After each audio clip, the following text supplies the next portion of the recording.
A tape measure is a very important tool whenever we need to measure anything, of course. But did you know that there's actually a bunch of things you can do with this that, well, up until recently, I didn't even know some of these, so let's get into them. Now don't be intimidated if you go to the store and you see tape measures in all different shapes, sizes, designs, and brands. That can be intimidating. Just realize they all do pretty much the same thing. Tip number 1, whenever you start using a measuring tape for a project, you want to make sure you stick with that same measuring tape throughout the entire project. Because believe it or not, some of these vary ever so slightly whenever you start to measure. Some of it deals with abuse or just overusage, but some of them are just not accurate from the factory. So in any case, whichever one you start with, stick with it until you get done. Here's a quick example showing the differences in your measuring tapes. I measure these across my mat, and I'm going to go off of this reference line right here. Looking at these two measuring tapes, they're almost dead on the line at 35.5, maybe a hair off, but really close. Looking at these two though, they are a 1/16 to an 1/8 of a difference in length there. Just to show you that some measuring tapes are definitely different than others. Tip number 2, looking at the end of the measuring tape here, the little clip on the end there, have you ever noticed that's loose? I remember the first time I saw it, I was like, oh no, I got a defective one. Gotta take it back and get another one. Then I was informed that no, that is actually on purpose. Let me show you. This little clip here is actually designed to move the thickness of itself so that you can measure the outside or the inside of whatever you need. For example, let's measure this board here. If we go across it, it's coming to 5 5/8. But let's say you can't get to the edge like that. Say there's something bumped up against it.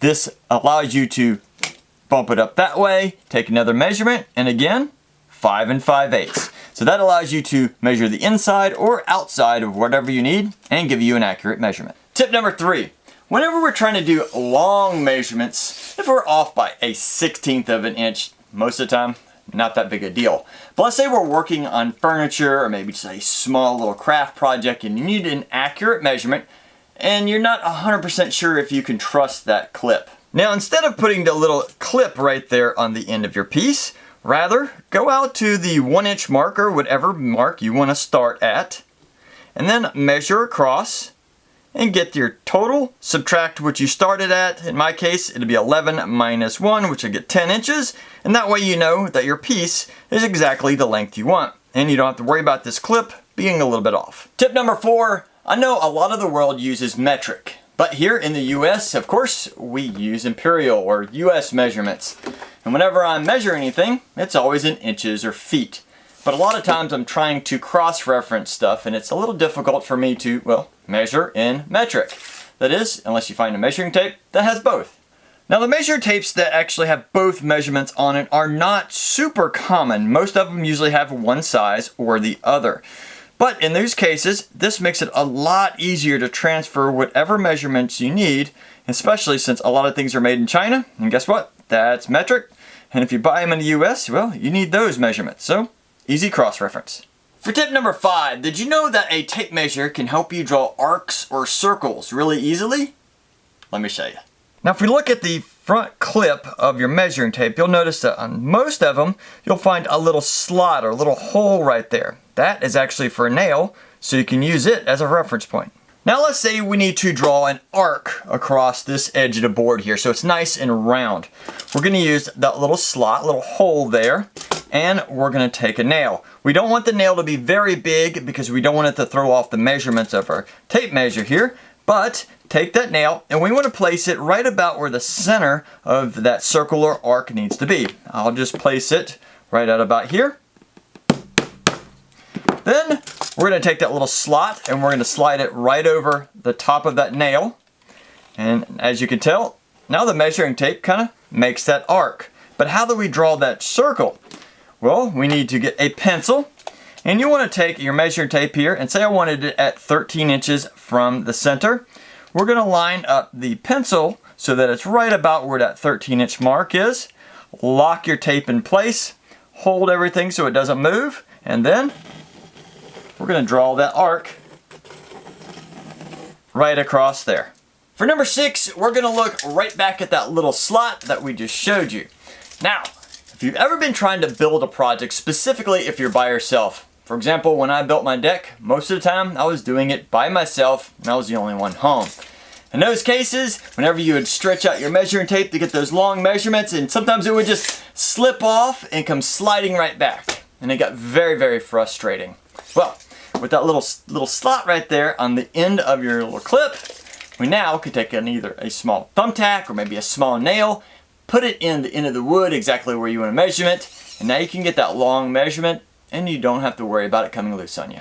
Hope that helps. Tip number 7. We want to find out the standout length of your new measuring tape. Now, if you don't know it already, take your measuring tape and you want to slowly start stretching it out. Only holding it here with your hand, not in the lock position, just your fingers. And you want to see how far out it will go before it actually drops. In my case here, that is over 8 feet out and it's still strong. In my case, I could reach out over 8 feet and get a quick measurement.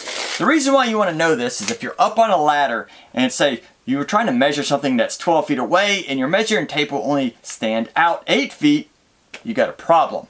But if you're 8 feet away and your measuring tape will stand out 12 feet, that's easy. Stretch it out, get all the measurements you need, and you don't have to go up and down that ladder. Now, once you figure out what your standout measurement is, I'd suggest getting some permanent marker and writing it somewhere on your actual tape measure so that you know what it is and you can use it as a quick reference. For number 8, let's say we're trying to measure some pipe or maybe some rebar or some glass. You try to put the measuring tape on those, it just keeps slipping off. And you can't take a nail and put in those because it will damage them. So how would you do that? Let me show you a quick way. First, we need to figure out exactly where we want to start. And once we find that out, go grab yourself a large binder clip. We want to clip it right in that place, and that'll give us a nice firm surface for our tape measure to grab onto, and you can get that measurement whenever you need it. Tip number 9. Whenever you're using your measuring tape and you have it outstretched real far, don't let it just fly back on itself and hit real hard for a couple of reasons. One, it's going to start to wear out that internal spring. If it comes back real hard and hits real hard, believe it or not, it could eventually break that spring, and I've actually had one break on me before. Another reason is that it could slowly bend or make your little clip out here oddly shaped in its little segment and throw off your future measurements. Now, health reasons, this right here could easily cut you if you're not paying attention. I've actually had one slide back real fast, wasn't paying attention, and it cut my finger. Fortunately, it wasn't really deep, but it definitely was a bleeder. Last but not least, if this is coming back really fast, there's a chance it could come back recklessly and kink itself. If you've ever had a measuring tape that is kinked, not only is it hard to pull out, it is hard to go back in. So take it easy on your measuring tape. Just provide a little resistance as it's going back so it doesn't fly back really fast. For number 10, did you know that a lot of measuring tapes can be used as a 90-degree reference just to make sure something is square? Let me show you. I grabbed one of my squares here so we can check a few of these. This is an older tape. Look at there. 90 degrees. That'd be perfect to measure stuff just to be sure. Let's try this one. Nope. Remember I said not all of these, and this one is one of those that is not square. Let's try this one. It's a little bit oddly shaped, but let's give it a shot. And yeah, even though it does look a little bit oddly shaped on this side, it is 90 degrees. So just make sure when you get your measuring tape to check it. If by chance it is square, that's a great extra tool you can use while you're on the job. For number 11, let's look at the back side of most of our measuring tapes. In most cases, you'll find a number written, like this says 3 inches, this one says 2.5, and this one doesn't have one, and neither does this. But in most cases, you'll find a number written there. So what is that for?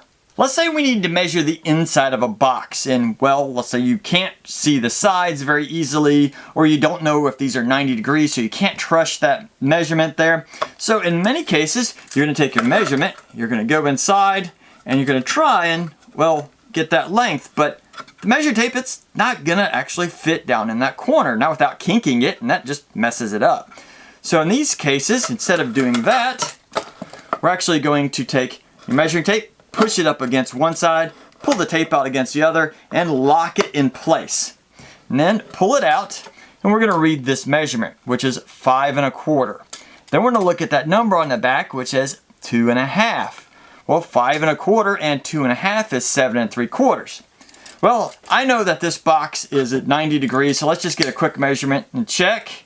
And yep, 7 3/4.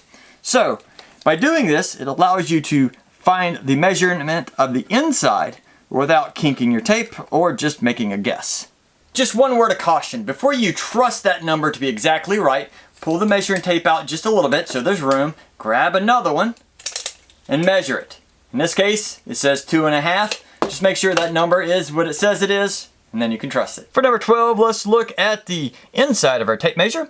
At 12 inches and 24 inches, you'll notice we have black squares on each of these. That is to quickly indicate where the foot marks are, so you can quickly measure them. You'll also notice here at 16 inches, we have a red square. And that's because in a construction field, a lot of floor joists and wall joists are 16-inch centers, so that allows them to find that very quickly. But you'll also see a little black diamond right here at 19.2 inches. That's because some construction requires 19.2 to be the center of your joists as well. It just depends on who constructed it and what meets regulations. Now, of course, this continues out. At 16, we'll go out, you'll see one at 32, because that's 16 times 2. Or the 19.2, if you double that, out here at 38.4. So all these little marks continue to go out as far as your numbers do, so have quick indications for those in the building field. All right, how about I give you a little trick right here. For number 13, let's say you're using a tool when you drop it. Oh no, now it's in a really hard to reach area, and well, how am I gonna get that back out? Grab your measuring tape. Oh yeah, and you're gonna need some magnets. Now I picked these up at Harbor Freight real inexpensively, so they're not overly expensive, just one of the rare earth magnets. What you want to do is put it right there on the end, on that little clip of your measuring tape, and then reach down in that little hole, grab whatever you dropped, and pull it back out. I hope that can help you. For number 14, sometimes when you use a measuring tape, it doesn't want to retract correctly. It feels very weak going in. Now, as long as you don't have any kind of binds or twists or kinks in your measuring tape, sometimes that means that the spring inside hasn't wound up exactly correctly. In those cases, start pulling your measuring tape out. If it says 16 foot on the side, pull it out to the 16 foot mark. If it says 25, 25 mark. In any case, once you get it all the way out to that mark, slowly start to let it retract. In those cases, it should allow that spring to wind itself back up correctly, and you should get that tension back once again. Let's say we need to find halfway across this board, and we do a quick measurement, and it is 5 5/8. Well, I'm not great at taking the half of fractions, so let's find a quick way to find that half mark. First, we're going to line it up with two numbers that we know is easy to divide. Let's say half of 6 is 3. We can do that really easily. So if we start at 2, and we go up 6, which is 8, so we make sure that the 2 stays right on that edge, and we're going to slowly turn this into the 8 line touches over here. So we have the 2 and the 8 are both touching the edges there. And then we can count half of 6 is 3, so go 1, 2, 3. And then we can make a mark right there in the middle, and that is halfway across our board. For number 16, let's say we need to cut 7 inches off of this board, but it needs to be as straight as possible, and we don't have all of our normal tools. We'll grab our measuring tape and a pencil. And you want to align your pencil with the 7-inch mark about like so. Now, of course, some measuring tapes make this a little bit more challenging, but in most cases, you should be able to get it close and then kind of lock it in with your finger. Just make sure that the pencil lead measures up to that 7-inch mark. And once we have it in place, make sure that the pencil is in alignment with the wood, and then slowly start dragging it across your wood there. And now you have a 7-inch mark from the edge, and you can cut that with just a regular saw.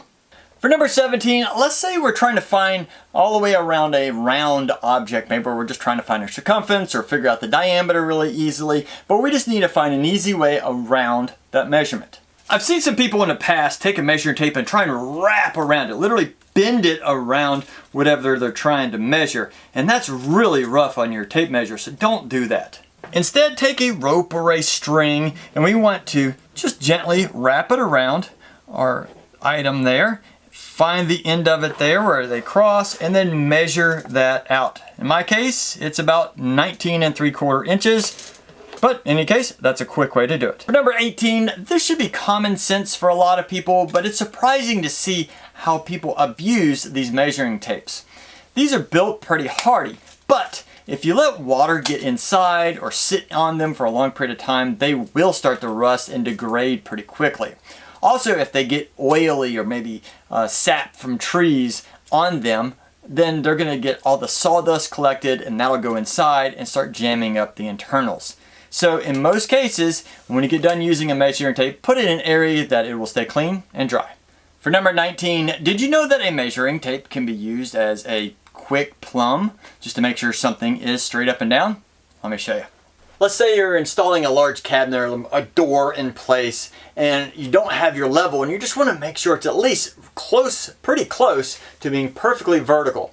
Grab your measuring tape, and you want to place it on the top edge. And then pull it down a good distance and then lock it in place. And then you can use your eyeball to kind of sight it. Make sure that the distance up here is the same as the distance down near the bottom. And you have a quick plumb to check your stuff. For number 20, whenever you're trying to measure really long distances, and if you stretched your measuring tape way out, there's a good chance it's going to start to sag in the middle a little bit. Now that's going to throw your measurements off by a fraction of an inch. Now if you're doing something like a deck outside, that may not be that big of a deal. But if you're trying to measure for cabinets and that sag is happening, that measurement can throw off your entire project. So whenever you're doing long distances, you may need a second or third person just to go under it, place their hand kind of gently like this under it, and support it in the middle and maybe 1 or 2 places to keep that sag from happening. For number 21, I know we all try to take care of our tools, but every so often when you're using a measuring tape, oh no, you drop it. If by chance this falls and hits the floor real hard, please check it over. Not only make sure the case is okay and it hasn't busted open, but check the little hook right here on the end. If it has bent, which I believe this one has bent in the past and somebody has fixed it, you need to try and bend it back flat. But also check the adjustment, the little loose piece that allows go in and outside for a measure. Make sure that's okay too by doing a few measurements and making sure they are the same. In any case, if you drop it, check it over, because this is a very delicate tool, even though it looks like it is pretty hardy. Now, if you could think of any other tips or tricks for a tape measure, please put those in the comments. I'd love to read about them. Plus, you'll help out a ton of other people. Now, if by chance you don't have a good tape measure, I'll link a couple in the description. Check them out. Otherwise, get out in the shop and have fun building.